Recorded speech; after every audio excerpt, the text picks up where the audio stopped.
Hello दोस्तों, आज की इस वीडियो में हम बात करेंगे रिलायंस पावर कंपनी के बारे में। दोस्तों, स्टॉक का जो प्राइस है वो कंटिन्यू हमें जंप करते हुए नजर आ रहा है।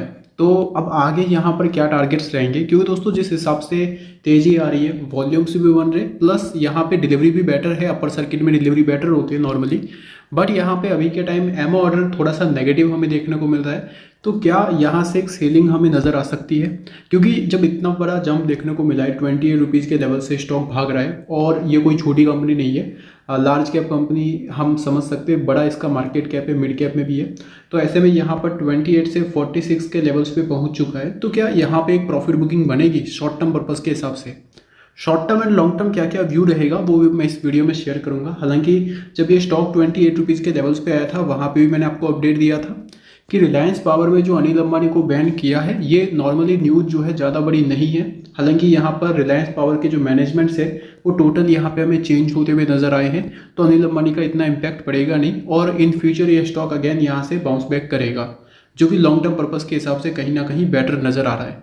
एंड ओवरऑल अभी के टाइम जैसे ही हमें न्यूज़ देखने को मिली कि रिलायंस पावर हमारी डेट फ्री हो गई है, तो उस बेसिस पे स्टॉक कंटिन्यू हमें भागते हुए ही नज़र आ रहा है। देखिए, ये बहुत बड़ी न्यूज़ है, क्योंकि रिलायंस पावर का डेट फ्री होना, कंपनी टोटल यहाँ पे चेंज होना, मतलब कि जैसे सुजलॉन में हुआ था वही सेम चीज़ें यहाँ पे भी देखने को मिल सकती है।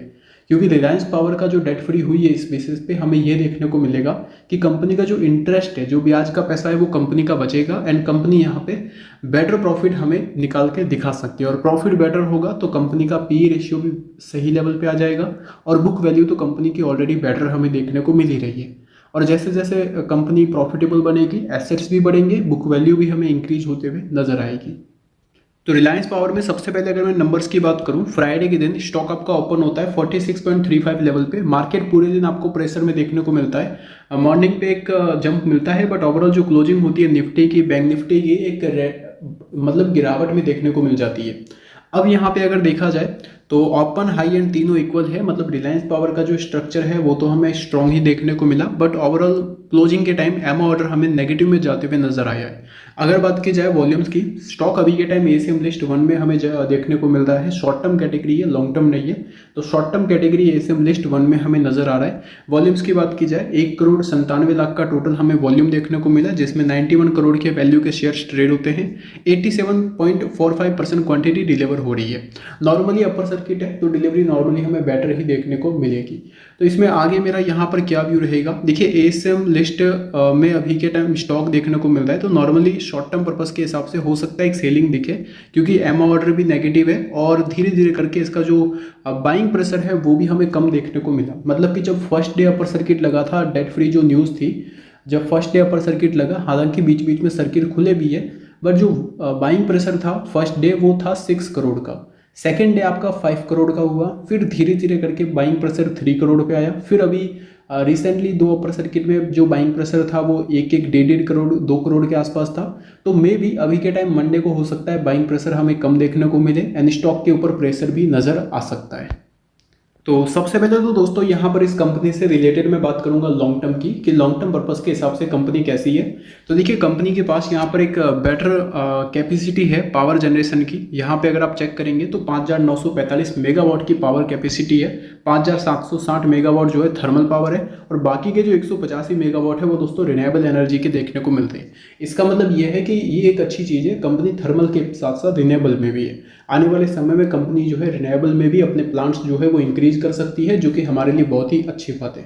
अब देखिए, यहाँ पर हमें किस चीज़ का इंतजार है, जिनका नजरिया लॉन्ग टर्म का है ना, जिन लोगों ने लॉन्ग टर्म पर्पस के हिसाब से 40 पे लिया हुआ है, 35 पे लिया हुआ है, 30 पे लिया हुआ है, तो 20 पे लिया हुआ है, उनका यहाँ पर उनको किस चीज़ का इंतजार रहेगा, उनको बस नॉर्मली Q2 के रिजल्ट्स का इंतजार रहेगा। क्योंकि Q2 के रिजल्ट्स के साथ साथ क्या होता है कि बैलेंस शीट जो है वो भी अपडेट होती है। बैलेंस शीट दोस्तों यहाँ पे साल में 2 बार अपडेट होती है। फर्स्ट आपकी Q1 के टाइम बैलेंस शीट अपडेट नहीं होती है, बैलेंस शीट आपको शो होती है Q2 के टाइम एंड Q4 के टाइम। क्योंकि ये जो क्वार्टर होता है ये हाफ ईयरली क्वार्टर होता है, एंड ये ईयरली क्वार्टर होता है, ईयरली रिजल्ट्स होते हैं।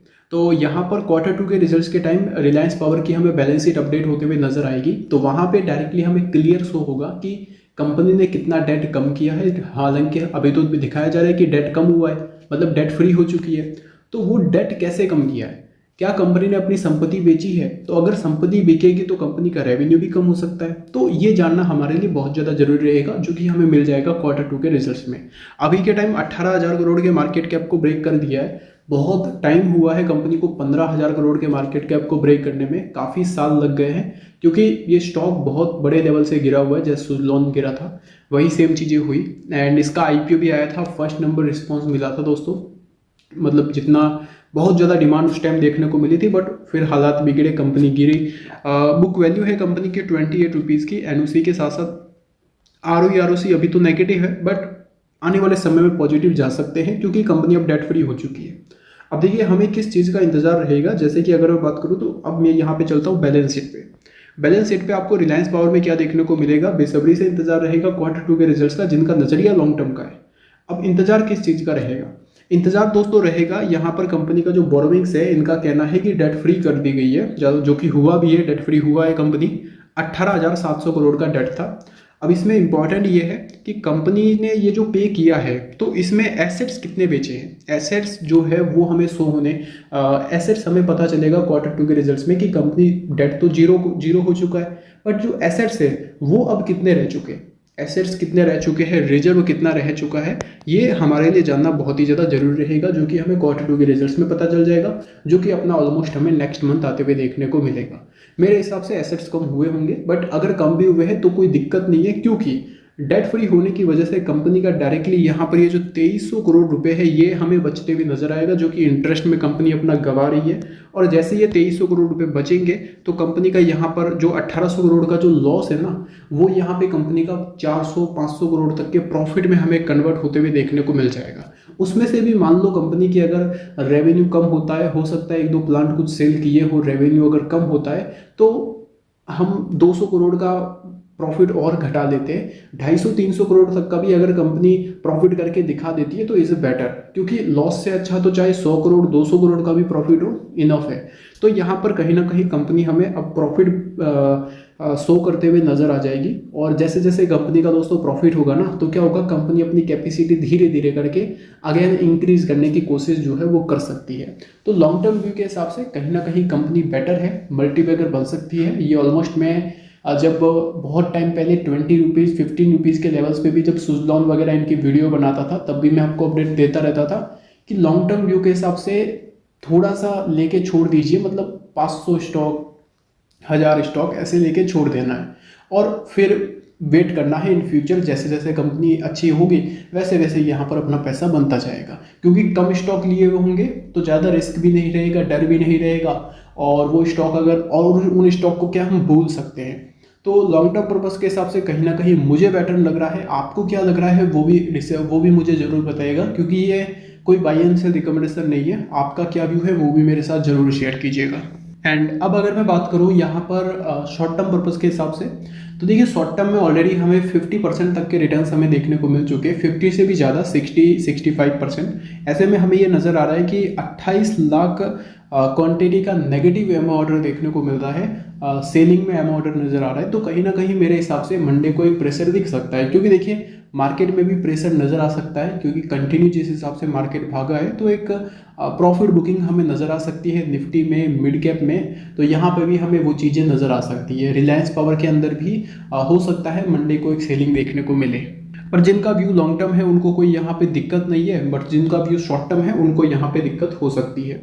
अगर मेरा नज़रिया शॉर्ट टर्म का है और मैंने यहाँ पर लिया था, देखिए लॉन्ग टर्म व्यू है अगर मेरा, तो मुझे कोई दिक्कत है ही नहीं। अगर मेरा नज़रिया शॉर्ट टर्म का है और मैंने लिया हुआ है 30 रुपीज़ के प्राइस पे, तो नॉर्मली मैं 50% प्रॉफिट जो है वो बुक करूँगा। और मान लो मैंने 35 रुपीज़ के लेवल्स पे लिया हुआ है, तो भी मैं अपने 50% प्रॉफिट्स को बुक करूँगा।